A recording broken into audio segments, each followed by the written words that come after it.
Hi again, I'm Ankit, and you're watching the Daily News Simplified. And in today's DNS, that is 23rd of November, we have picked up 7 different articles. Naturally, the first 4 articles, they are prelims related. And in the first article, we will be dealing with the study which has been conducted which linked child abuse with animal cruelty. And which organization in India deals with the issues of animal cruelty? It's the Animal Welfare Board of India. Whereas the second article, it deals with a news article that reported that a special bench of Supreme Court, it is hearing review petitions. And these review petitions in the Supreme Court, they have been filed seeking to change the court's decision in Vijay Mandal Chaudhary case. As this particular judgment, it validated the various provisions of Prevention of Money Laundering Act and its amendment that was done through Finance Act in the year 2019. Whereas our third article of the day, it deals with various emissions, specifically methane emissions. As these methane emissions, it has a high heat trapping potential. Therefore, these emissions they can significantly increase Earth's temperature, leading to long-term climate change. Whereas the fourth article of the day, it is picked from Indian Express Explained section. As this article, it reports that Ghol Fish, which is another name for a black spotted croaker fish, it has been designated as the state fish for the state of Gujarat. Hence, this will be all for prelims related discussion. Whereas in the three main centric discussion, we will start first with the Haryana Employment Reservation Law. As this particular law, it was brought forward by the Haryana government and it sought to reserve 75% of seats for locals. And these reservation of seats will be done for jobs which pay less than 30,000 rupees per month. Whereas the second article in the mains related section, it is on Bhakti movement of India. As India currently, it will celebrate 525th birth anniversary of Sant Mirabai. And in this regard, a Janmotsav is been organized in state of UP. And in this event, the Prime Minister of the country, he will unveil a commemorative stamp as well as a coin in tribute to Sant Mirabai. Whereas our last article of the day, it will be on granting of special category of states. As this special category status, it has been desired by many states. And in today's news article, the state of Bihar and its cabinet, it has approved a resolution which aims to bring the special category status. Hence, without further ado, let us start our discussion with the first article of the day, and it appeared in the page 6 of the Hindu newspaper. Now, as I have already highlighted before, various studies have been conducted. And these studies, they have linked animal cruelty with child abuse. Now, which of the body in India deals with animal cruelty? It's the Animal Welfare Board of India. And why are we reading about this particular body? Because UPSC in GS paper 2, it highlights statutory, regulatory and various quasi-judicial bodies. Further, a question on Animal Welfare Board of India, it appeared in the prelims of the year 2014. Hence, on similar lines, we have curated a practice question on Animal Welfare Board of India. But before solving this practice question, let us know more about what is this Animal Welfare Board of India. Now, this Animal Welfare Board of India, it is a statutory advisory body. And this body, it was established in the year of 1962 under Section 4 of the Prevention of Animals Cruelty to Animals Act of the year 1916. And this body, it was started under the stewardship of a famous humanitarian who was Srimati Rukmini Arundel. And this body, it functions under the Ministry of Fisheries, Animal Husbandry and Dairying. And the headquarters of this body, it was previously located in Chennai. However, it was shifted to Ballabgarh, which is in Faridabad, Haryana. Now, what are the functions of this body? This particular body, it ensures that animal welfare laws in India, they are diligently followed by various organizations. Further, it also provides grants to animal welfare organizations in addition to advising Government of India on animal welfare related issues. Now, what is the composition of this body? This body, it consists of 28 members, and in these 28 members, it also includes 6 members who are MPs, especially 2 members are from Rajya Sabha, whereas 4 members are Lok Sabha MPs. And these 28 members, they serve office for a period of 3 years. Now that we know more about Animal Welfare Board of India, let us now solve the practice question. With reference to Animal Welfare Board of India, consider the following statements. The first statement, it is a statutory body under the Wildlife Protection Act, which we know for the fact is an incorrect statement because it was created under the Prevention of Cruelty Against Animals Act of the year 1960. The second statement, it says that it is an autonomous organization under the Ministry of Environment and Forest, which again is incorrect because this body, it functions under Ministry of Dairying and Animal Husbandry. Now the third statement, it says that the board, it consists of members from Lok Sabha only. And this third statement is again incorrect because it consists of 28 members, which includes 2 members from Rajya Sabha as well as 4 members from Lok Sabha. Now, how many of the given above statements are incorrect? As we can conclude, all 3 statements are incorrect, hence option C is the right answer. Whereas the PYQ is concerned, option B was the right answer. With this, let us move to the second article of the day, which appeared in page 10 of the Hindu newspaper. Now, a special bench of Supreme Court, it is hearing cases related to amendments on the Money Laundering Act, which is the Prevention of Money Laundering Act of the year 2002. And this particular amendment act, it was amended by Finance Act of the year 2019. Now, what are the various provisions of this act and why are we reading this particular topic? It is because UPSC in GS paper 3, it specifically highlights money laundering and its prevention. And this law, it was enacted specially to prevent the instances of money laundering. Further, various other important acts such as Gram Nyaya Act, it was asked by the UPSC in the prelims of the year 2016.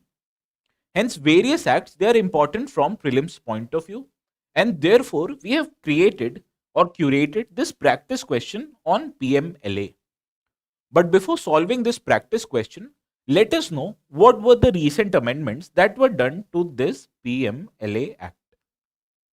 Now, the significant amendments that was done in this PMLA Act, it included explanation in the section 3 of this act. As this section, it was an explanation, it was inserted into the section 3, which provided for persons who shall be guilty of money laundering if they were involved in concealment, possession, acquisition, or use of property or projecting the use of a property as an untainted property. Hence, if the people, they are involved in these kind of activities with relation to a tainted property, then they will be prosecuted under this PMLA Act.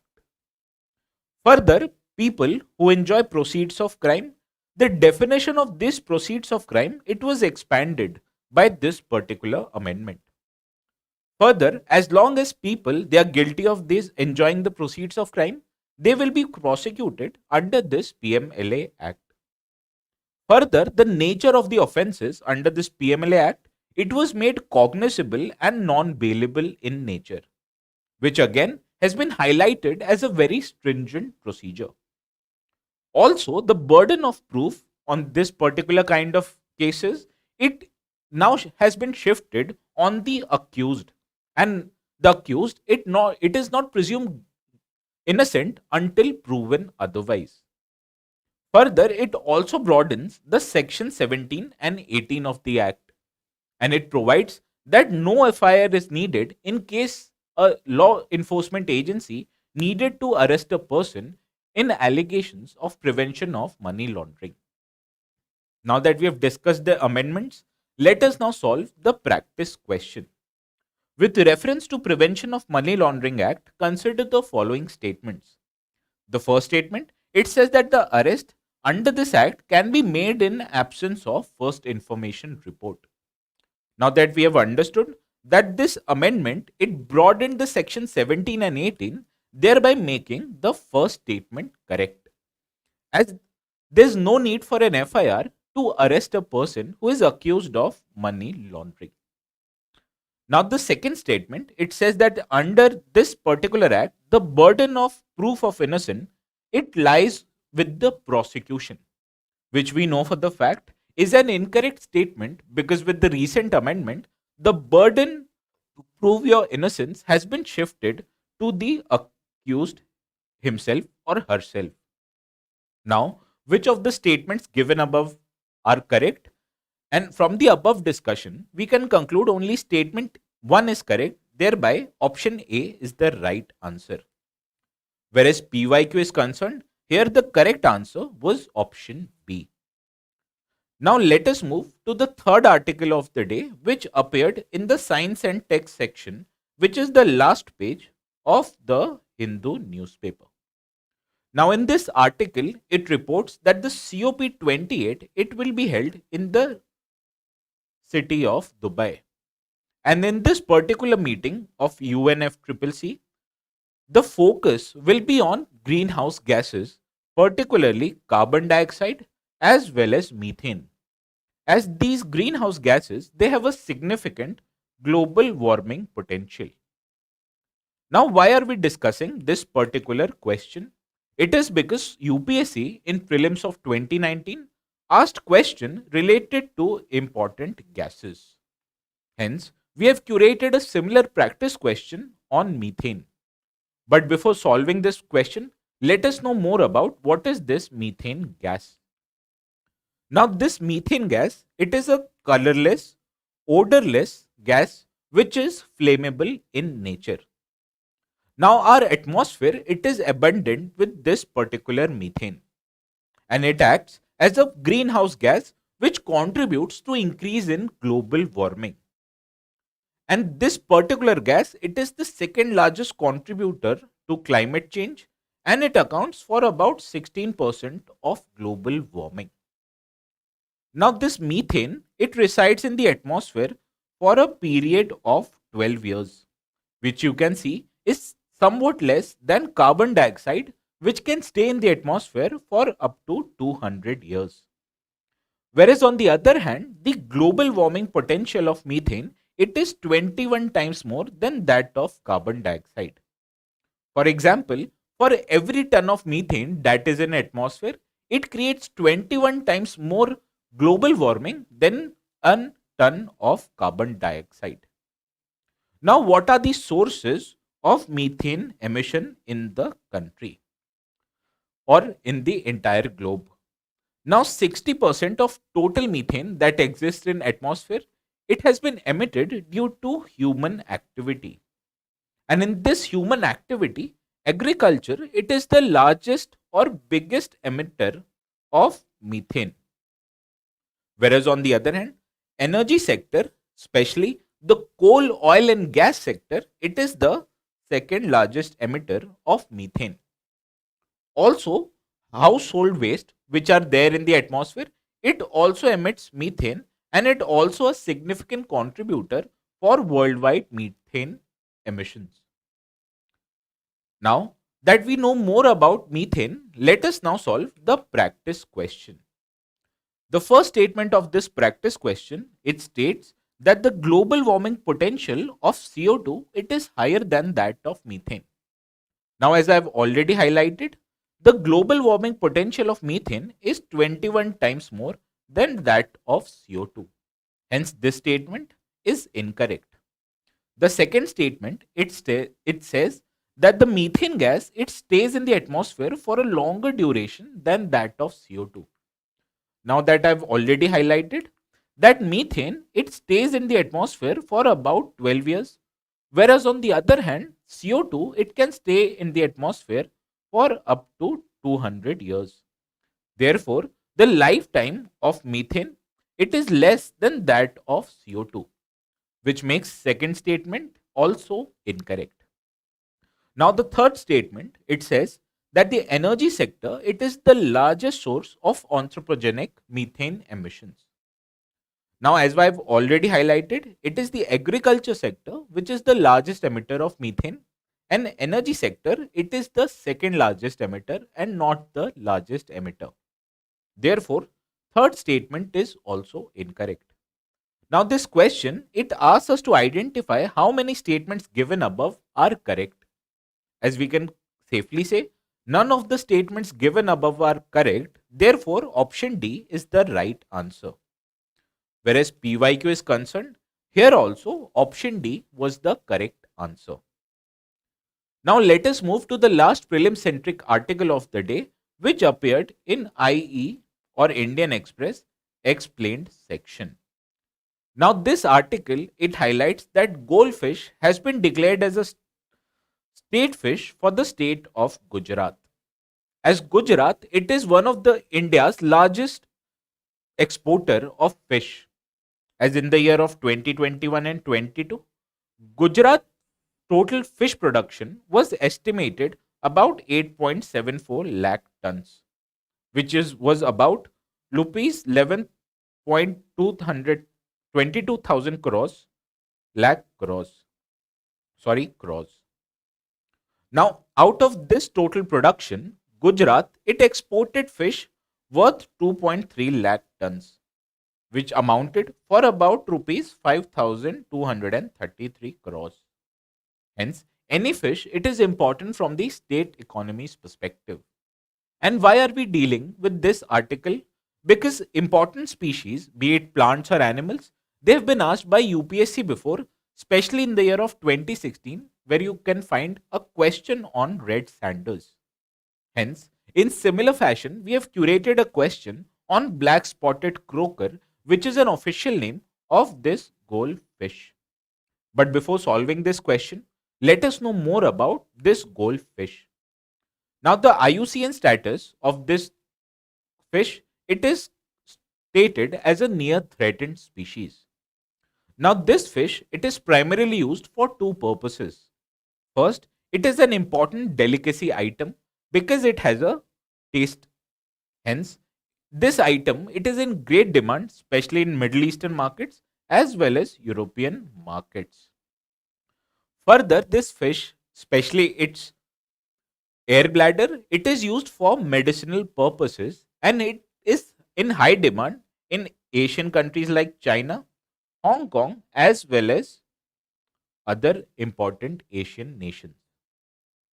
Now, the distribution or habitat of this species, it is specially located in the Indo-Pacific region, which stretches right from the Persian Gulf in the east into the Pacific Ocean in the west. Whereas the north-south is concerned, it can be found as long as Japan in the north as well as North Australia in the south. And this fish, it can be found in the coastal waters, especially up till the depth of 60 meters. Further, this fish, it can also occasionally travel into estuaries as well as other tidal waters. Now, why government of Gujarat, it has declared this fish as a state fish? And it is because of three important properties. The first, that this fish is unique, which is not easily available. Hence, the catch of this fish, it is quite difficult in nature. Further, as I've already highlighted, this fish has a huge economic value because it has been in high demand in markets of Middle East, Europe, as well as other Asian nations. Further, government of Gujarat, it also wants to conserve and preserve this kind of species. Hence, it has declared this kind of a fish, that is black spotted croaker, as a state fish of Gujarat. Now that we know more about this fish and its enormous size, we can now discuss the practice question. With reference to black spotted croaker, consider the following statements. The first statement, it is listed as an endangered species on the IUCN Red List, which we know for the fact is incorrect because this fish it is listed as a near threatened species. The second statement, it states that fish of this kind it is usually found in deep ocean waters, which again is incorrect because these kind of fish they are found in shallow coastal waters. Hence, which of the above statement given above are correct, and which from the above discussion we can conclude that option D is the right answer. Whereas PYQ is concerned, here option A was the correct answer.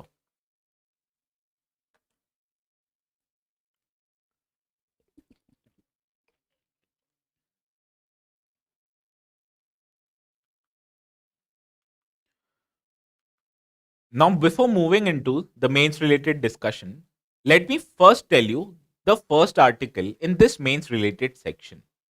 And it has appeared in the text and context section of the Hindu newspaper. Now, as we know, Haryana government it recently enacted what was known as a Haryana State Local Candidates Act of the year 2020. Now, what this act did was that it promoted 75% of reservations for locals in private sector. And this 75% of reservation it was provided to locals in jobs which had salaries less than 30,000 per month. Now similar kind of demands it has emerged in other states, especially Andhra Pradesh as well as Karnataka as well as Maharashtra. Now why this demand is there in the first place and what are the issues in fulfilling this demand is our topic of today's discussion.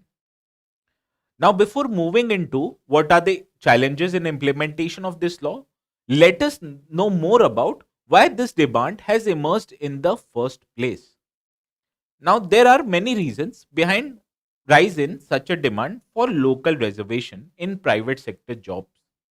The first important reason is the rising unemployment in the country. Now we know that the agriculture sector of the country it is in state of distress because even after liberalization the growth rate of agriculture sector it has limited to around 3.4% in an annual basis, whereas on the other hand Indian economy it has grown for more than 6% on an annual basis. Hence you can see that the productivity of agriculture sector it is almost half than that of Indian economy in general, and this has created an agricultural distress in the country because farmers they have been unable to get the price of their crops, which has led to increased state of debtness in the agriculture sector. Further, there have been many landowners in our country who have been displaced from their lands because their lands it has been acquisitioned by various state as well as private sector for developmental work, and these two reasons it has created what is called as a labor surplus in the country, and naturally country it should absorb this labor surplus to reduce the level of unemployment. But we know India's manufacturing sector it has not grown in a desired manner. Hence India's manufacturing sector in particular it has not been able to absorb this surplus labor of our country, which further adds to the rising unemployment in the country. And these particular section of society, especially these unemployed persons, they have been demanding a local reservation in their states. Further, India has been able or not able to achieve this inclusive growth, especially the backward sections of the society who are otherwise known as backward classes. They are not adequately represented in whatever jobs that have been created in the Indian economy, and this creates issues arising out of lack of inclusive growth in our country. And this lack of inclusive growth it has further led to increased demand for reservation in local jobs. Also, locals in our country they face stiff competition from migrant workers. For example, in the year of 2017 economic survey, it highlighted that as many as 65 million people in a country, they are migrant workers. And these migrant workers, they offer their services for a lower cost. Therefore, any private sector in general, they favor to get these migrant workers as their labor workforce. And this results into exclusion of locals from jobs, especially in the manufacturing sector. Further, there has been a practice of trade unionism in our country. As workers, they get together and form a trade union and they demand increased salaries and other benefits from these employers, which naturally increases the cost of doing business for industries. Hence, in order to discourage this trade unionism practices, what the industries they have started to hire people from outside the states that are specially migrants. Hence, this has resulted into further exclusion of locals from the jobs that are available in their respective states. Hence, you can see rising unemployment, lack of inclusive growth, increased migration, and trade unionism. These four factors they have added to the reasons that demand for local reservation in their private sector jobs.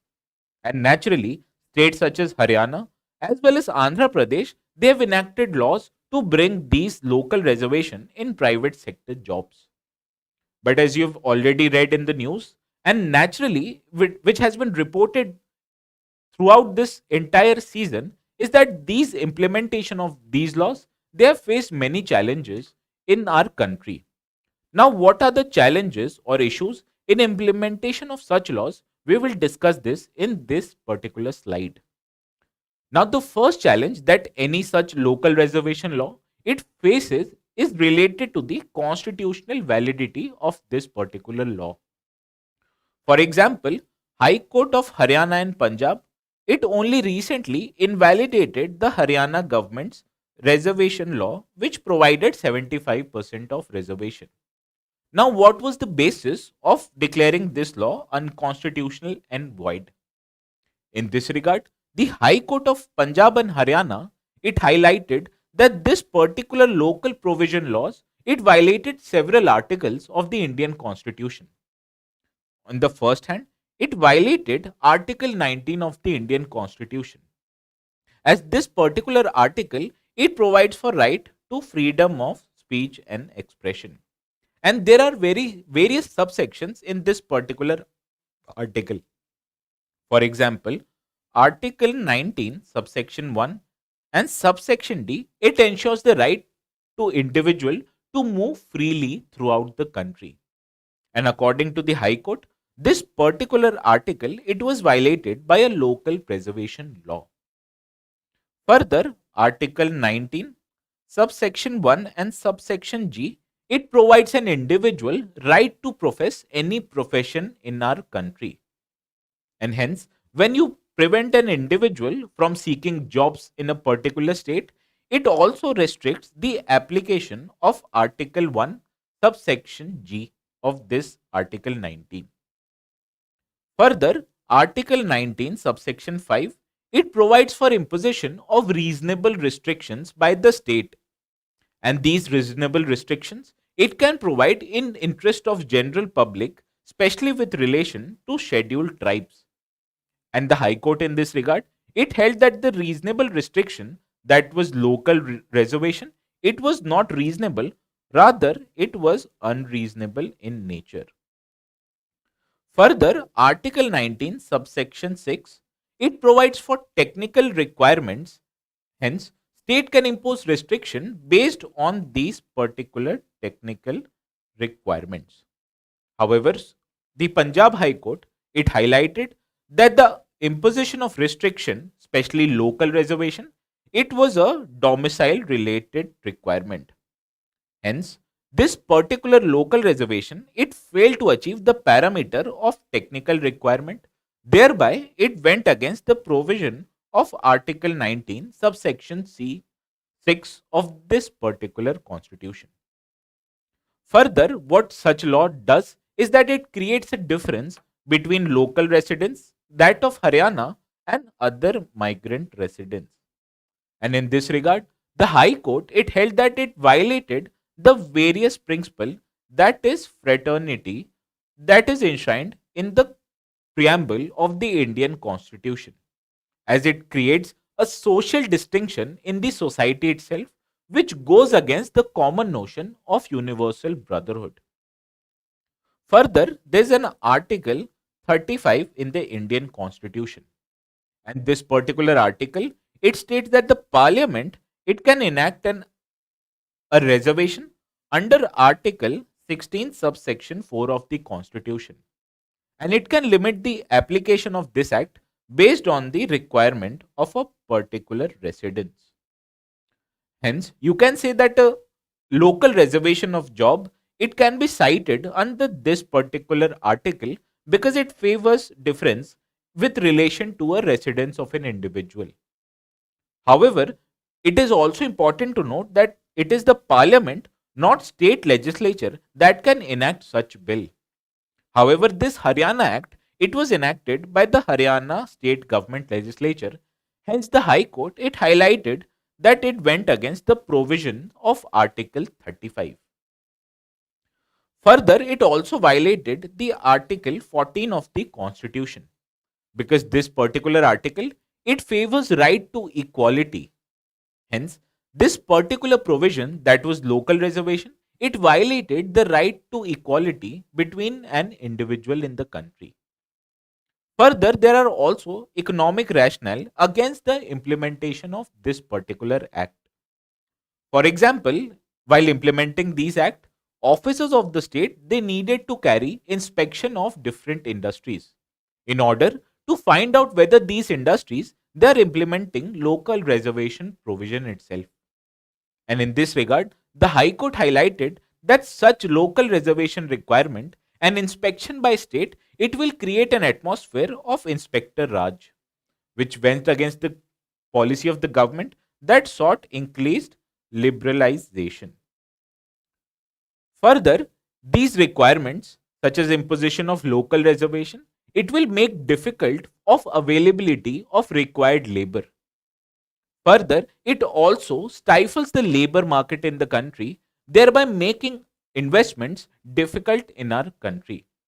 Hence, you can say that local reservation requirements it goes against the principle of ease of doing business because it goes against the idea of one nation and one market, and thereby industries and manufacturing setups they will be apprehensive of setting up of new industries in an area which favors local reservation for individuals. Further, if local reservation is provided in a particular area, this means that the availability of labor will naturally reduce. And if a company it desires to employ certain kind of skilled labor, then it will have to incur additional cost in order to train this particular labor. And naturally, it will add to the cost of company, thereby going against the ease of doing business principle. Hence, you can say that the implementation of this act it favors from two different it faces challenges from two different conditions. The first, that the constitution validity of this act, especially when it is passed by a state legislature, it will be invalidated by the High or Supreme Court. While on the other hand, it also discourages the ease of doing business in the country. Thereby, it also challenges the implementation of this act from an economic point of view. Further, this act it acts as a short-term measure and it does not addresses the core issue of the Indian economy because we know that every region in the country it has a differential level of economic development. Hence, government through this policy it does not aim to address the level of differential geographical development in the country. Further, it also ignores the issue related to low quality of educational and skilling levels of the Indian workforce. And because it acts as a short term measure, hence it is not able to deal with the core issues of the Indian economy. Now, what should be the way forward for a particular state in order to provide jobs for an individual or residents of this country? Hence, in this regard, let us discuss few suggestions.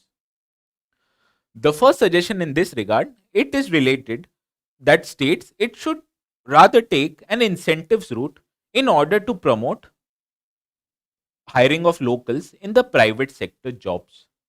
Rather than imposing a requirement of reservation, state what it should do is that it should provide incentives to local industries in case they hire a certain amount of local workforce.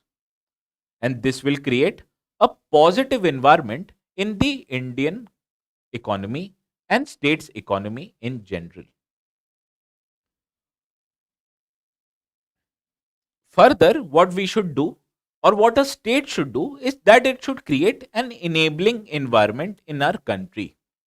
As by providing incentives to industry, it will create a level playing field where one state it can compete with other state in seeking investments, as well as make conditions ease for setting up of businesses. Hence, what this enabling environment will do is that it will create a positive atmosphere for businesses in the country. And this in long run will create jobs as well as provide additional entrepreneur in opportunities for youth of our country. Further, government what it should do in addition to providing an enabling environment to business, that it should focus on educational and skilling efforts of India's workforce. As providing India's workforce with adequate educational and skilling opportunities, the government it can create a level of high skilled workforce. And this high skilled workforce is desirable for any kind of manufacturing industry. Further, what is needed, especially with respect to Indian economy, as it has a high labor surplus, is the need to establish labor-intensive sector industries, particularly with respect to textiles as well as leather industries. As these manufacturing industry, they are labor-intensive in nature, and naturally, they provide more job opportunities when you compare with high technical industries which are capital intensive in nature. Thereby, by taking an incentives route to promote local hiring, creating an enabling environment to promote businesses, promoting skill and educational levels of India's workforce, and creating labor intensive industries in a state is a desirable way forward for any state if it desires to provide jobs for its local population, because local reservation policy it acts as a bandage to a wound called unemployment, whereas this problem of unemployment it requires surgery which can be done through promoting businesses which will provide with more job opportunities. Hence, this was all for first discussion of the day, which was on local reservation in private sector jobs. And with this, let us move to the second article of the day, which appeared in the second page, or rather behind second page as an editorial. Now you'll be surprised to know that we are conducting DNS even for this editorial. But we are taking this particular editorial because it highlights that the UP government will celebrate 525th birth anniversary of Saint Mirabai. As this saint, it promoted or played a pivotal role in the Bhakti movement in our country. And why are we discussing this particular topic? This is because UPSC in GS paper 1 it specifically highlights Indian culture. Further, questions related to Bhakti movement it was asked in the mains of the year 2019. Hence you can see any development related to Bhakti movement it is important from exams point of view. Now who was this Mirabai? This particular person, she was born in the Pali district of Rajasthan, and she was born in a Rajput family, and she was a great granddaughter of founder of Jodhpur. Now she was married into the royal family of Mewar. However, she faced difficulties in her marital life. Hence, in order to deal with difficulties, she became a disciple of Lord Krishna. And this, it changed her life in a transformative manner because she then understood the benefits of bhakti and gave her life in furthering the teachings of Lord Krishna. And thereby, she decided to move out of her royal palace and then she shifted to the places such as Dwarka as well as Vrindavan, which are important places when you consider Lord Krishna. Now, popular, you must have heard a popular bhajan which is called as Paoji Maine Ram Ratan Dhan Payo. Now you'll be surprised to know that this particular bhajan it was composed by Mirabai herself. Hence you can notice the amount of contribution that she has had in furthering the bhakti culture in our society.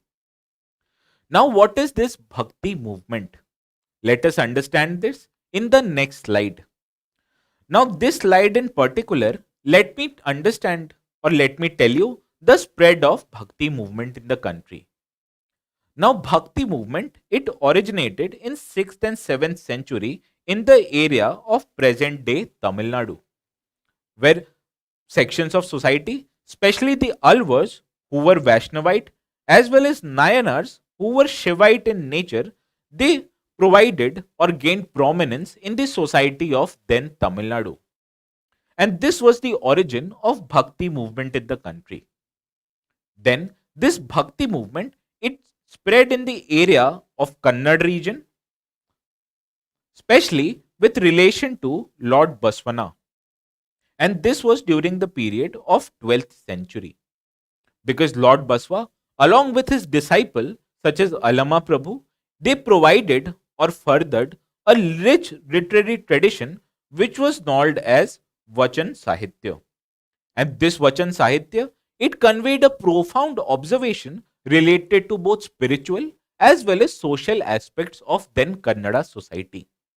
Then, in the late 13th century, it moved to the area of present day Maharashtra, where three primary influential figures who were Nandev, Namdev, as well as Sant Tukaram, they played a pivotal role, especially with relation to Sant Tukaram, who was Shudra by birth. He created, or rather, he rebelled against the societal norm because he was a Shudra and he became merchant by profession, which you can notice was prohibited in the medieval Indian society. And this was in the late 13th century. And in this, what Tukaram did was that he also defined the Brahmanical notions because he started writing on religious matters which was previously only reserved for the priestly classes. More importantly, his writing was in Marathi and not Sanskrit. Hence, you can see his writing, it faced opposition from the orthodox elements of then Marathi society. Further, this particular bhakti movement, it spread to northern India in the 15th to 17th century. And more importantly, figures such as Kabir, Ravi Das as well as Guru Nanak, they played a pivotal role in spread of bhakti movement in the whole of North India along with Mirabai. Now, what were the causes for origin of this bhakti movement in Indian society in general? As you can understand, Indian society in the medieval ages, it was a highly rigid society where the highest section of the society, which were Brahmins, and they had monopolized the religion and religious aspect of our Indian society. Sorry.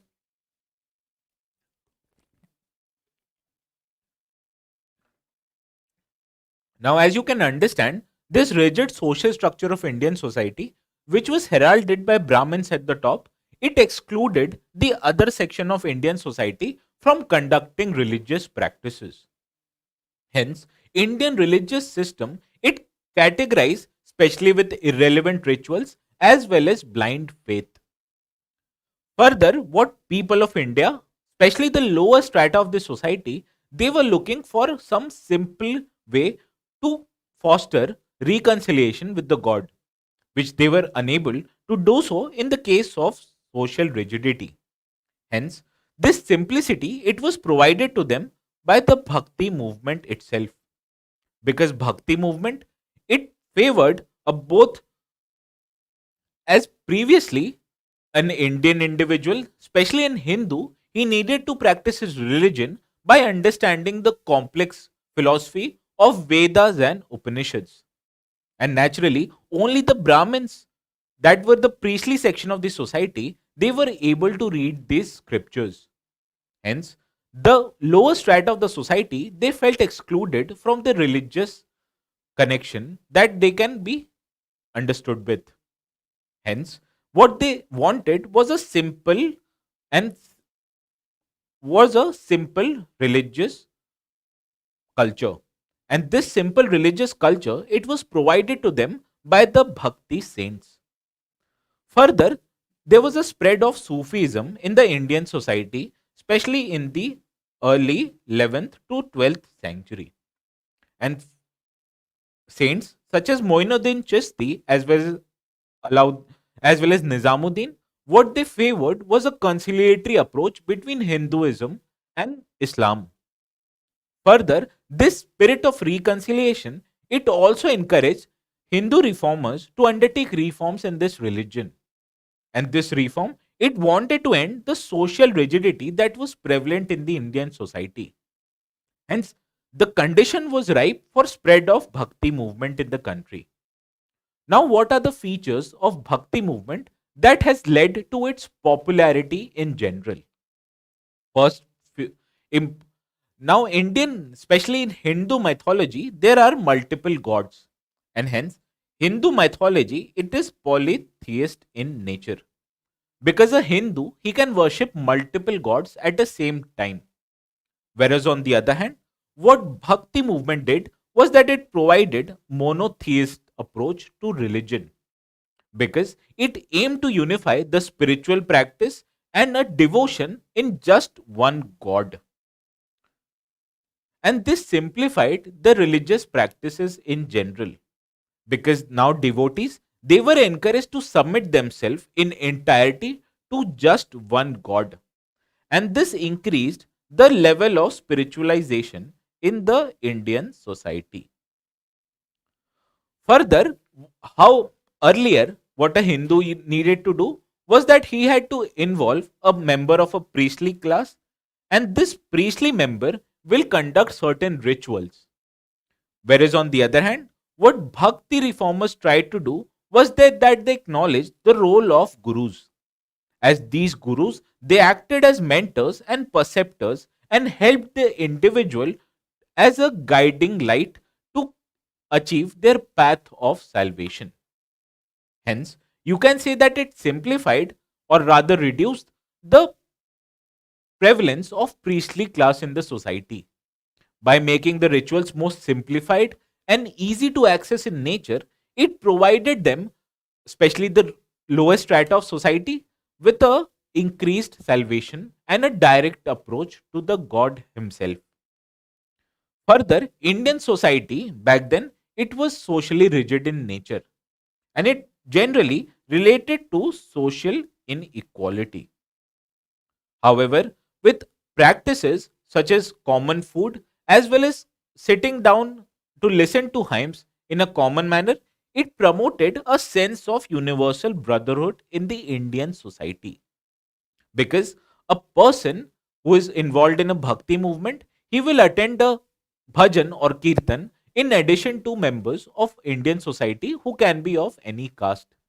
And when these all individual they provide or involve in a social gathering in an equal manner, it further reduces the social inequality that was prevalent back in the Indian society. Further, Indian, especially Hindus, they can conduct their religion practices through a elaborate of pujas as well as worship. And this was primarily done through a process of idol worship, because an idol is placed in front of you and then you worship that particular god. Whereas on the other hand, the method of worship in the god, especially in the Bhakti movement, it favored singing hymns and songs to that god. Hence, you can say that it rejected the idea of idol worship. Now, the most important development or most important feature of this Bhakti movement was the promotion of local languages. Now, earlier, most of the Hindu scriptures, they were written in Sanskrit.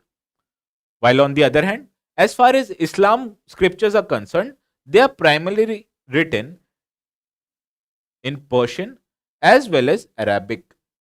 And in order to understand these languages, you need the help of a member of priestly class. Hence, naturally, lower strata of society, they were excluded from reading these religious scriptures. Whereas on the other hand, these Bhakti movement saints, they provided teachings in local languages. Hence, people of the lower strata of the society, they were able to understand their teachings. Hence, these were popularized in the Indian society in general. Now, let us discuss what are the significance of this Bhakti movement as far as Indian society is concerned. Now, the first most important impact of Bhakti movement was social in nature. Now, Indian society, as I've already highlighted at the time, it was segmented and rigid in nature, and it did not favor mobility either upward or downward in nature. Because one's worth in the Indian society back then, it was decided solely on the basis of birth.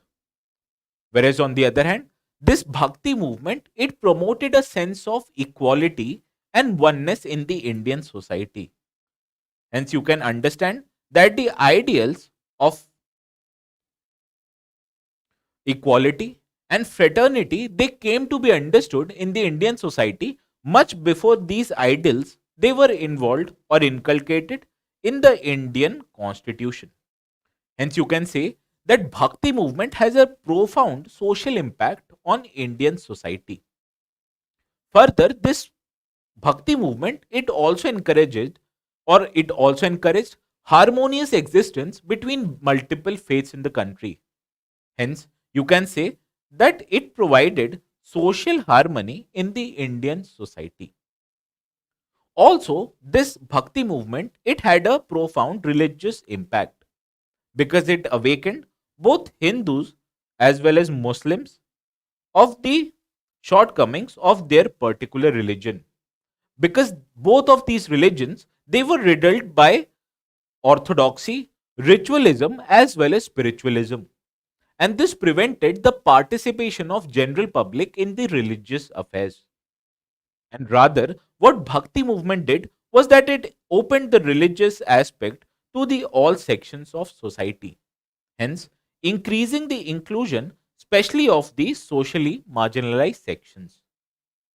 Further, as I've already discussed, it promoted the use of local languages, because importantly, especially in the northern India, these Bhakti movement saints, they gave their teachings in either simple Hindi language or their regional dialect such as Braj Bhasha as well as Awadhi.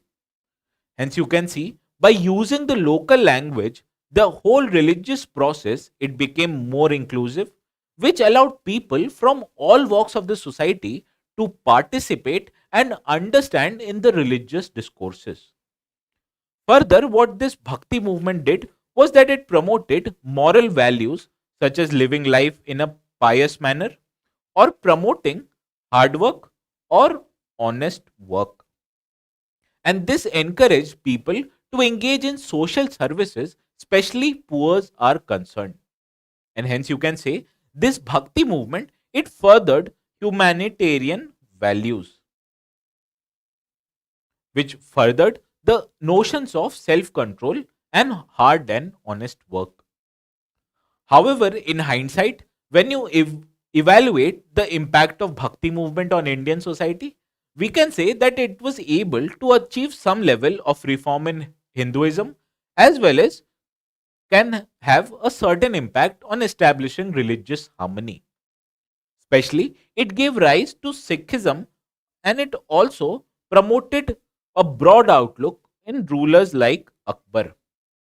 However, one can also argue that it has created further divisions in the Indian society, because now Indian society, especially Hindus, they have been segregated in more than one sects.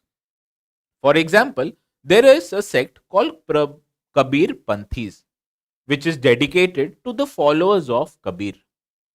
Hence, this was all for today's discussion on Bhakti movement.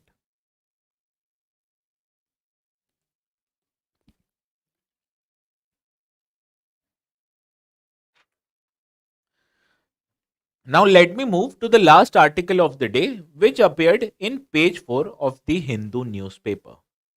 Now this article highlights that the Bihar cabinet, it has approved a resolution for demanding a special category status for the state of Bihar. And why are we reading this particular topic? Because UPSC in GS paper 2, it deals with issues related to the federal structure of the Indian polity. Further, GS paper 3, it also highlights the issues related to inclusive growth. And both these issues, that is federal structure of the country and inclusive growth, is dealt by this particular kind of special status. Now, there has been rise in demand for special status, especially from the state of Bihar as well as Andhra Pradesh, because these states they are backward in nature. Hence, they want additional benefits from the central government. And in this regard, they have demanded a special category status. Now, what is this special category status? Now, this special category status, it was first started in the year of 1969, because the Fifth Finance Commission, it inculcated the Gadgil formula. Now, this Gadgil formula, it was based on the contemporary need, and it provided or it delineated certain states in India as a special category status. For example, Jammu and Kashmir, Himachal Pradesh, Uttarakhand, Sikkim, Arunachal Pradesh, as well as states in northeast India, they were designated as special category states. And these special categories, they were given on the basis that these states, they were hilly in nature as well as had low population density. Further, these states, they were located in strategic locations, especially along India's international borders. Further, these states, they witnessed infrastructure or economic backwardness.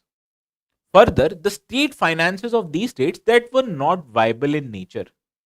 Hence, the central government, it extended certain kind of benefits to these particular states. Now you'll ask, what were the benefits that were given to these states?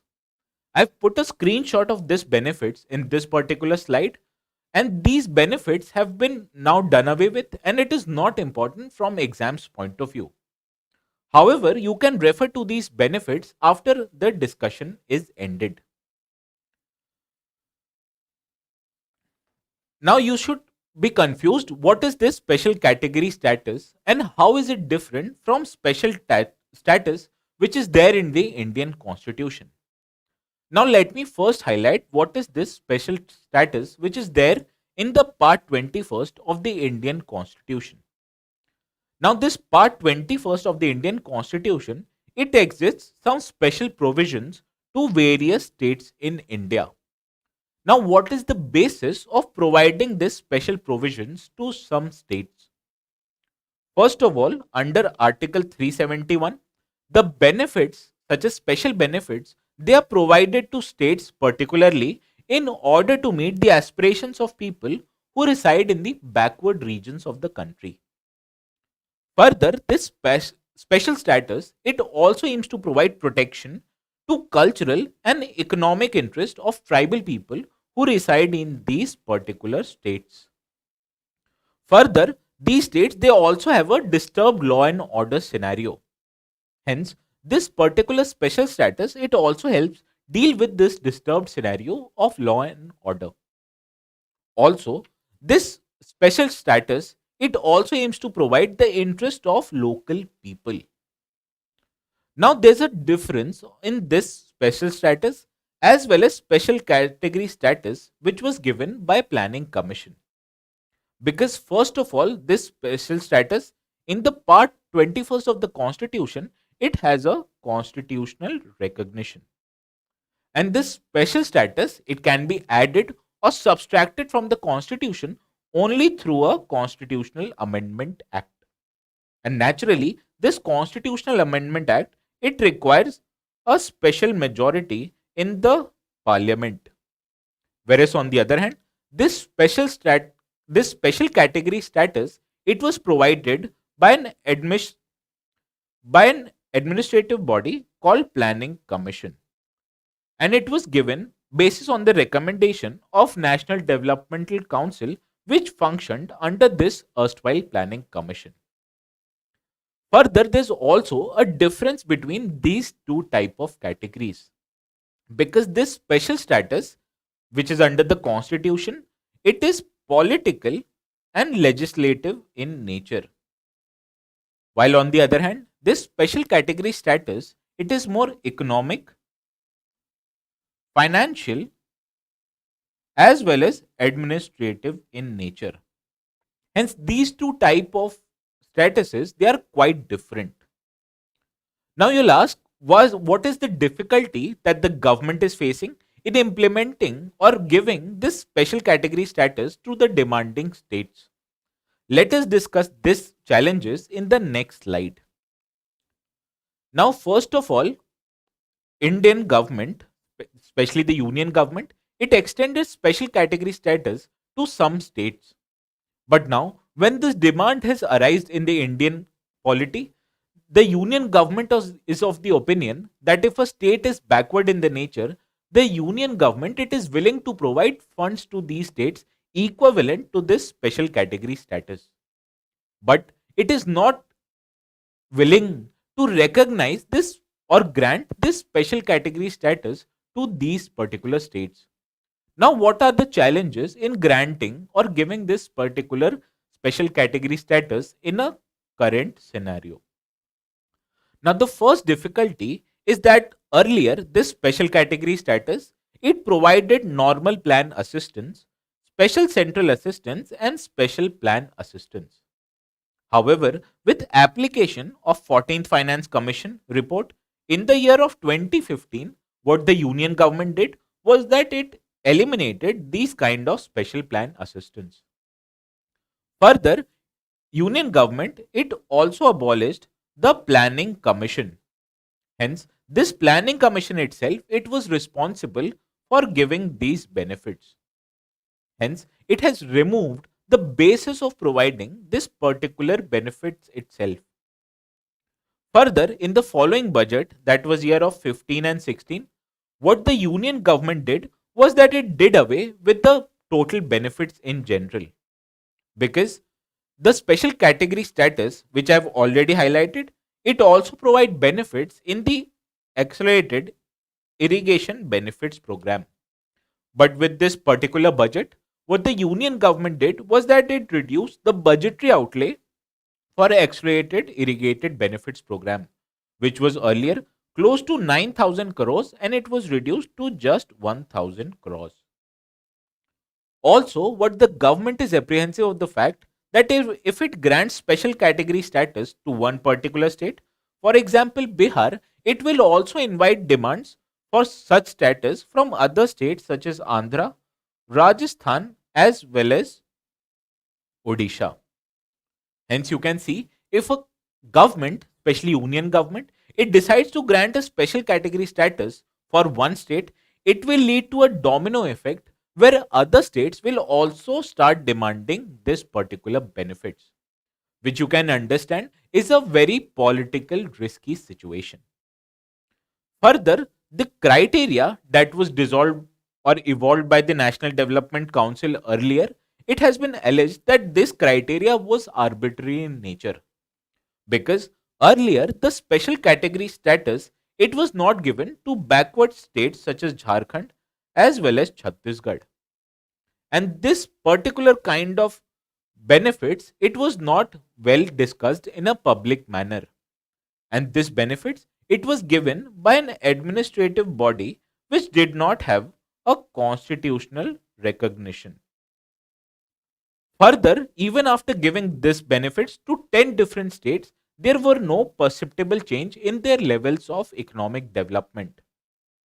Because, in general, the nature of this particular support was 4 times more than that of general category states.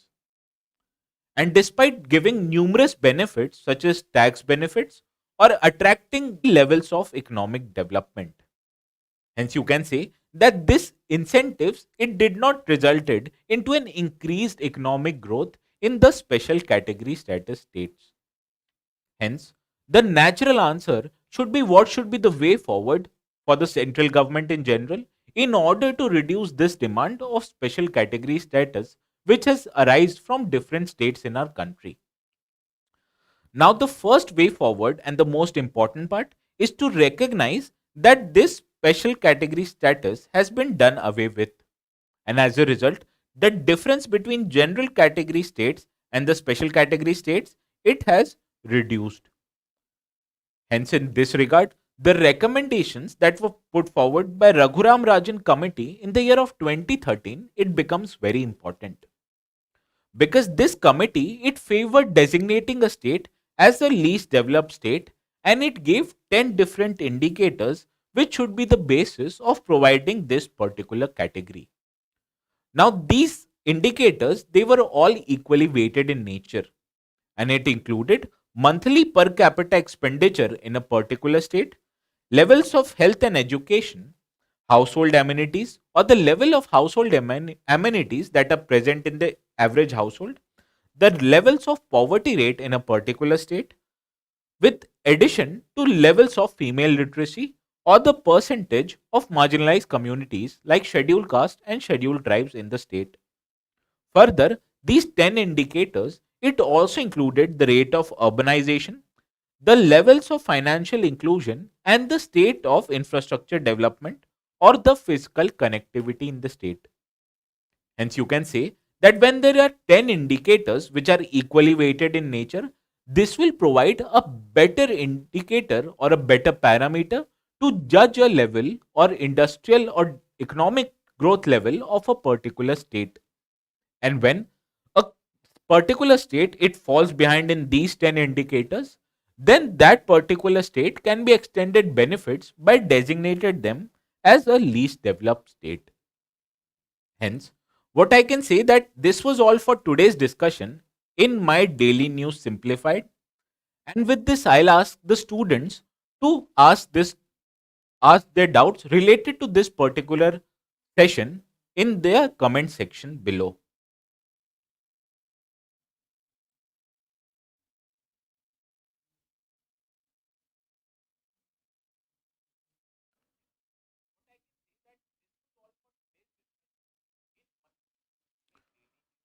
Now, now there's a doubt which has been asked by Augustine.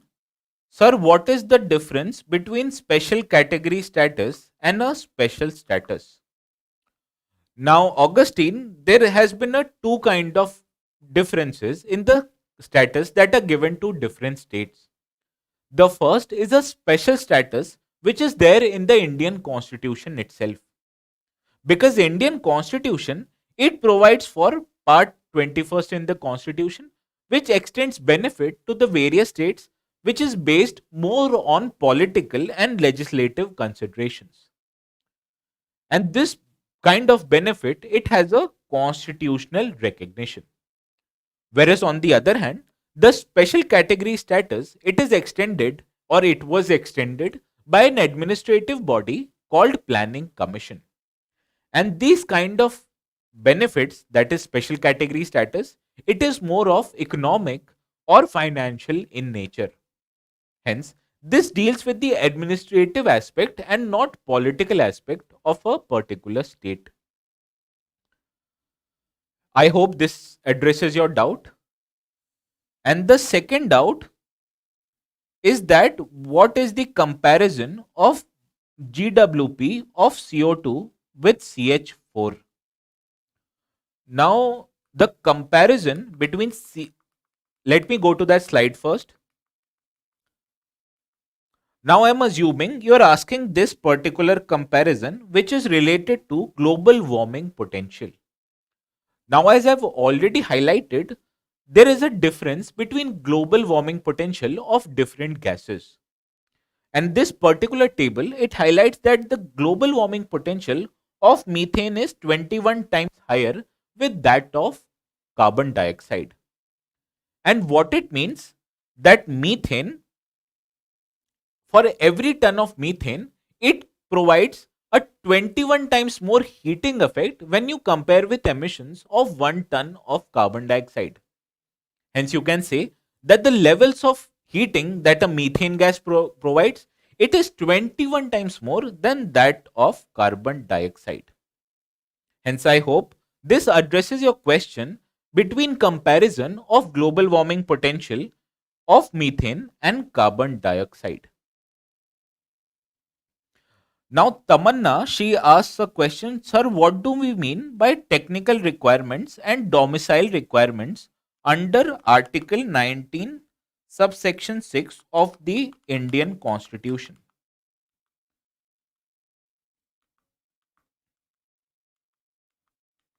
Now, there's a Article 19, subsection 6 of the Constitution. It provides of technical requirements on certain kind of professions. For example, if you're a doctor, then you have to get a particular license. And only after getting that license, you can practice your profession of being a doctor. Hence, if a state imposes restrictions such as licensing requirements, for example, for a doctor, it is required or it is designated as a technical requirement under Article 19, subsection 6. Whereas on the other hand, local reservations which are provided, it highlights or it provides domicile or domicile related requirements. As this domicile related requirement, it is based on your resident status, which you can understand is quite different from technical aspects. And in this regard, the High Court has highlighted that state can only restrict the application of Article 19 based only on technical aspects and not on domicile or residence based aspects. Hence, I understand this addresses your problem of Tamanna Fayaz. Now, this was all for today's discussion on Daily News Simplified, and we'll see you again, that is tomorrow at 6 p.m. With this, let me address or let me bid you